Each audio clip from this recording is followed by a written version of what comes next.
नमस्कार, मैं अंजुलता हिंदी ज्ञान संग्रह में आपका स्वागत करती हूँ। आज हम पढ़ेंगे वर्णमाला क्विज 3।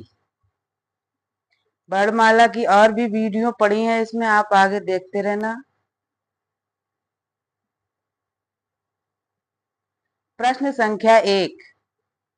इ ई चा छा जा झा वा आदि का उच्चारण किससे होता है?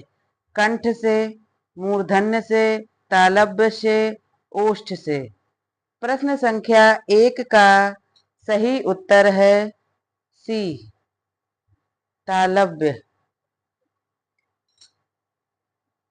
इसका इ ई चा छा जा झा वा या और श तालव्य वर्ण है। इनका उच्चारण तालु और जीभ के स्पर्श से होता है। प्रश्न संख्या 2। किस व्यंजन का उच्चारण स्थान तालव्य है? ग, झ, न, म।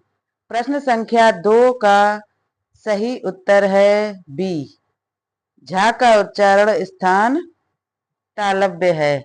गा का कंठ है और ना का दंत है और मां का ओष्ठ है उच्चारण स्थान। प्रश्न संख्या 3।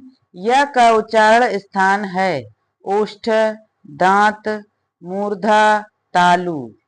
प्रश्न संख्या 3 का सही उत्तर है डी, तालु। य का उच्चारण स्थान तालु है। य का उच्चारण तालु और जीभ के स्पर्श से होता है। ई चावर और सा का उच्चारण भी तालु तथा जीभ के स्पर्श से होता है। प्रश्न संख्या 4। ड का उच्चारण स्थान होता है नासिक्य, कंठोष्ठ, मूर्धन्य, कंठ तालव्य। प्रश्न संख्या 4 का सही उत्तर है सी, मूर्धन्य। टाठा डाढ़ा वर्ण मूर्धन्य में आते हैं। प्रश्न संख्या 5। ट वर्ग का उच्चारण स्थान है कठोर,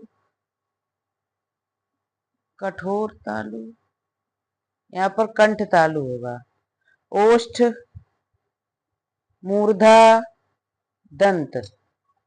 प्रश्न संख्या 5 का सही उत्तर है सी, ट वर्ग का उच्चारण स्थान मूर्धा होता है। इसमें टाठा डाढ़ा ड़ा आते हैं।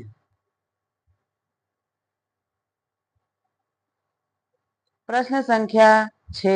हिंदी की मूर्धन्य ध्वनियां हैं चाचा जाझा, टाठा डाढ़ा ड़ा, पाफा बाभा मा, ताथा दाधा। प्रश्न संख्या 6 का सही उत्तर है बी, ये मूर्धन्य ध्वनियां हैं। चाचा जाझा ई या और श तालव्य वर्ण हुए, अतः ये तालव्य ध्वनियां हैं। पा फा बाभा मा उ और बड़ा उ उच्चारण स्थान ओष्ठ है तथा ये ओष्ठ वर्ण ध्वनियां कहलाती हैं। तथा दाधा न और ला और सा दंत ध्वनियां हैं। प्रश्न संख्या 7। निम्नलिखित में से कौन मूर्धन्य ध्वनियां नहीं है? टा, ठा, डा, ड़ा। प्रश्न संख्या 7 का सही उत्तर है डी, टाठा डाढ़ा ड़ा मूर्धन्य ध्वनियां हैं, जबकि ड़ अपभ्रंश या ढा मराठी से आई ध्वनियां हैं। प्रश्न संख्या 8। किस वर्ग की सभी ध्वनियां मूर्धन्य हैं? खा, छा, ठा, था, फा, टा, टा, ड, श, श, क, च, ट, त, प, ट, ठ, ड, ढ, श। प्रश्न संख्या 8 का सही उत्तर है डी, टाठा डाढ़ा ड़ा सा वर्ग की सभी ध्वनियां मूर्धन्य हैं। इसमें र, ड़ा, ड़ा भी शामिल है। इसके अतिरिक्त विसर्ग का हा भी कंठ से उच्चारित होते हैं। श तथा रा भी मूर्धन्य ध्वनियों में आते हैं। प्रश्न संख्या 9, ट वर्ग में किस प्रकार के व्यंजन हैं? कंठय, तालव्य, मूर्धन्य, दंत्य। प्रश्न संख्या 9 का सही उत्तर है सी, मूर्धन्य। मूर्धा और जीभ के स्पर्श वाले वर्ण मूर्धन्य कहलाते हैं। इसके अंतर्गत र, री, ट वर्ग, ट, ड, ड़, रा और श आते हैं। प्रश्न संख्या 10, उच्चारण स्थान की दृष्टि से कौन सा विकल्प शुद्ध है? स दंत्य है, श मूर्धन्य, स तालव्य, च कंठ। प्रश्न संख्या 10 का सही उत्तर है ए, श दंत्य वर्ण।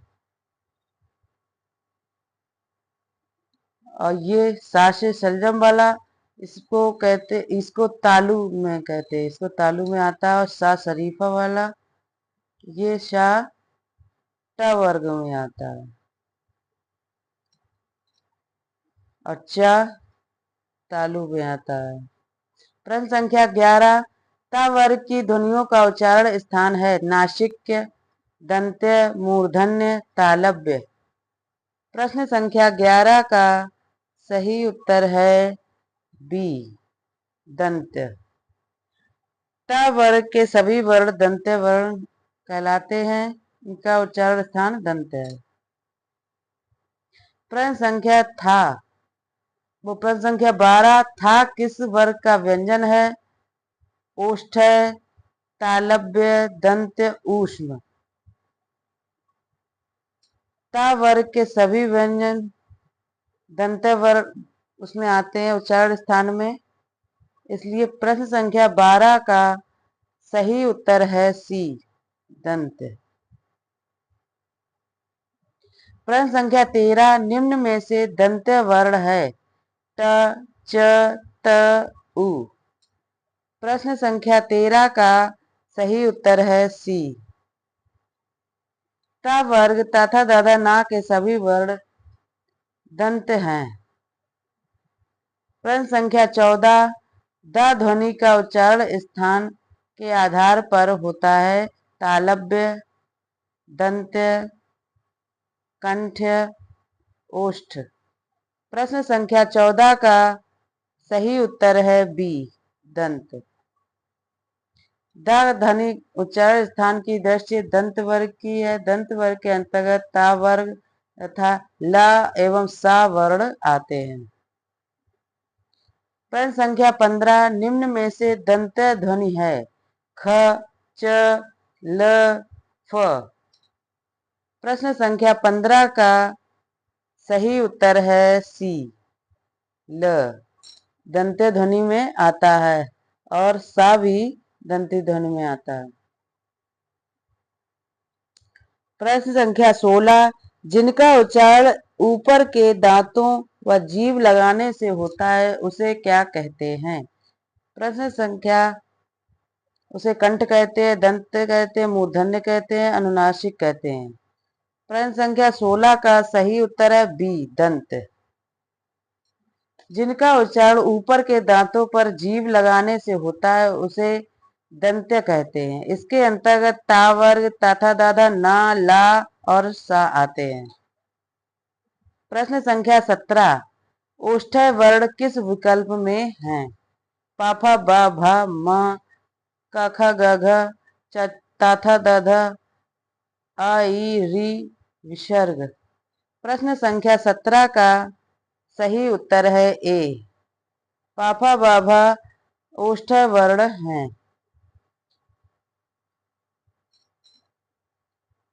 प्रश्न संख्या 18, प, फ, ब, भ, म व्यंजन होते हैं? दंत, ओष्ठ, तालव्य, कंठ। प्रश्न संख्या 18 का सही उत्तर है बी, ओष्ठ। ये ओष्ठ व्यंजन कहलाते हैं।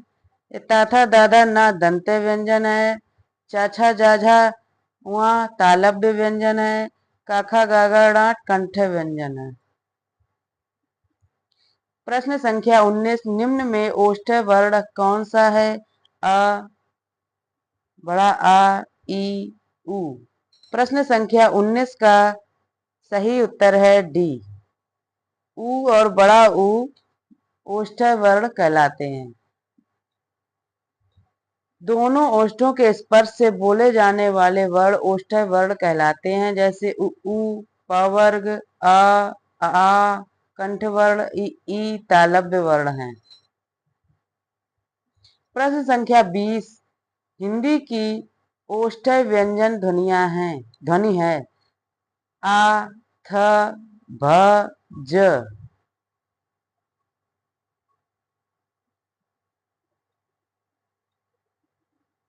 प्रश्न संख्या 20 का सही उत्तर है सी, भ। भा ओष्ठ्य व्यंजन ध्वनि है। हिंदी की ओष्ठ्य व्यंजन ध्वनियों के अंतर्गत पा वर्ग आता है, अतः भा ओष्ठ्य व्यंजन ध्वनि है। ओष्ठ्य स्वर ध्वनियों के अंतर्गत उ तथा बड़ा उ स्वर आते हैं।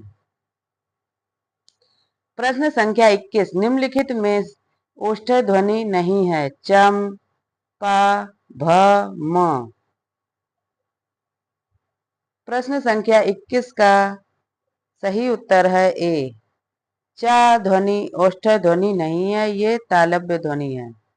ओष्ठ के अंतर्गत पाफा बाभा मां ध्वनियां आती हैं। प्रश्न संख्या 22, हिंदी की ब ध्वनि है? दंत ध्वनि, ओष्ठ ध्वनि, मूर्धन्य ध्वनि, तालव्य ध्वनि। प्रश्न संख्या 22 का सही उत्तर है बी, ओष्ठ ध्वनि।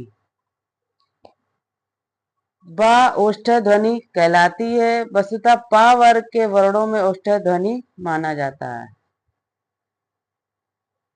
निम्नलिखित में अंतस्थ व्यंजन कौन से हैं? यारा लावा, ई, च, छ, री, श, ह, छत्र, ज्ञ, विसर्ग। प्रश्न संख्या 23 का सही उत्तर है ए। यारा लावा अंतस्थ व्यंजन कहे जाते हैं। हिंदी वर्णमाला में स्पर्श व्यंजन तथा ऊष्म व्यंजन के मध्य अंतस्थ व्यंजन अवस्थित होते हैं। शी में श, हा ये ऊष्म वर्ण हैं। प्रश्न संख्या 24, निम्नलिखित में से कौन सा अंतस्थ व्यंजन है? ला, प, च, ट। प्रश्न संख्या 24 का सही उत्तर है ए। ल अंतस्थ व्यंजन के अंतर्गत आता है। पा ओष्ठ ध्वनि है। चा तालव्य ध्वनि है। टा मूर्धन्य ध्वनि है।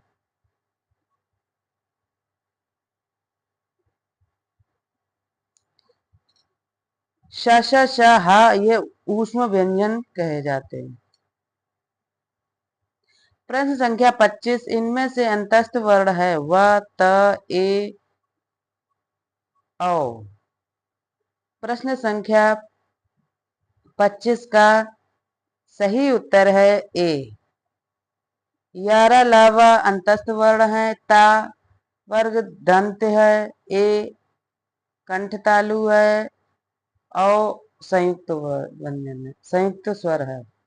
यारा लावा अंतस्थ व्यंजन कहते हैं। अंतस्थ व्यंजनों का उच्चारण जीभ, तालु, दांत तथा ओठों को परस्पर सटाने से होता है।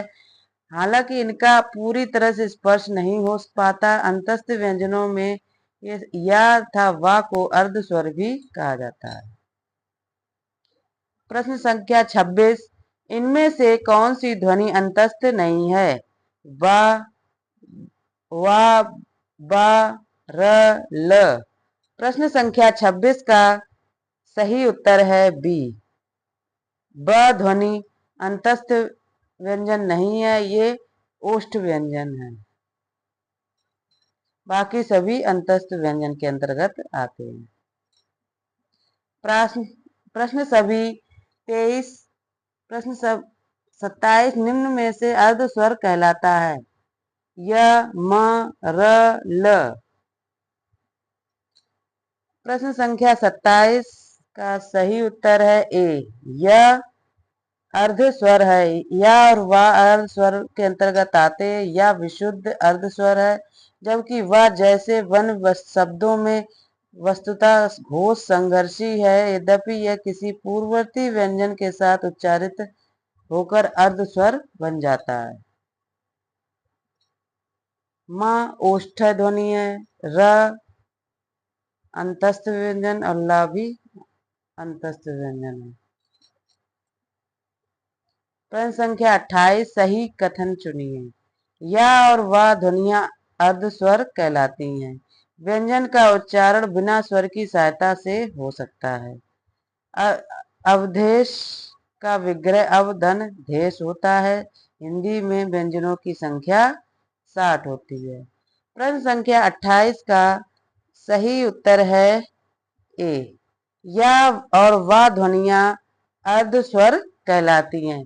व्यंजन का उच्चारण स्वर के बिना नहीं हो सकता है।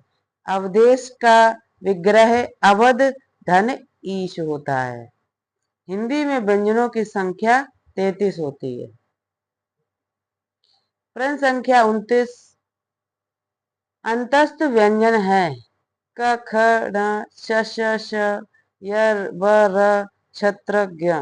प्रश्न संख्या 29 का सही उत्तर है सी। यह व रा ये अंतस्थ व्यंजन कहलाते हैं। इसके अंदर ला और आता है। ये 4 वर्ण होते हैं, इन्हें अंतस्थ कहते हैं क्योंकि ये स्वर व व्यंजन के बीच के वर्ण हैं। या और वा को अर्ध स्वर भी कहते हैं। प्रश्न संख्या 30 अर्ध स्वर या ब इ उ री ल री श। प्रश्न संख्या 30 का सही उत्तर है ए। या और वा अर्ध स्वर तथा अंतस्थ व्यंजन में इसे रखा गया है। आज मेरी क्लास यहीं पर समाप्त होती है। आपको मेरी क्लास कैसी लगी इसमें कमेंट करें, इसे लाइक करें, शेयर करें और सब्सक्राइब करें। धन्यवाद।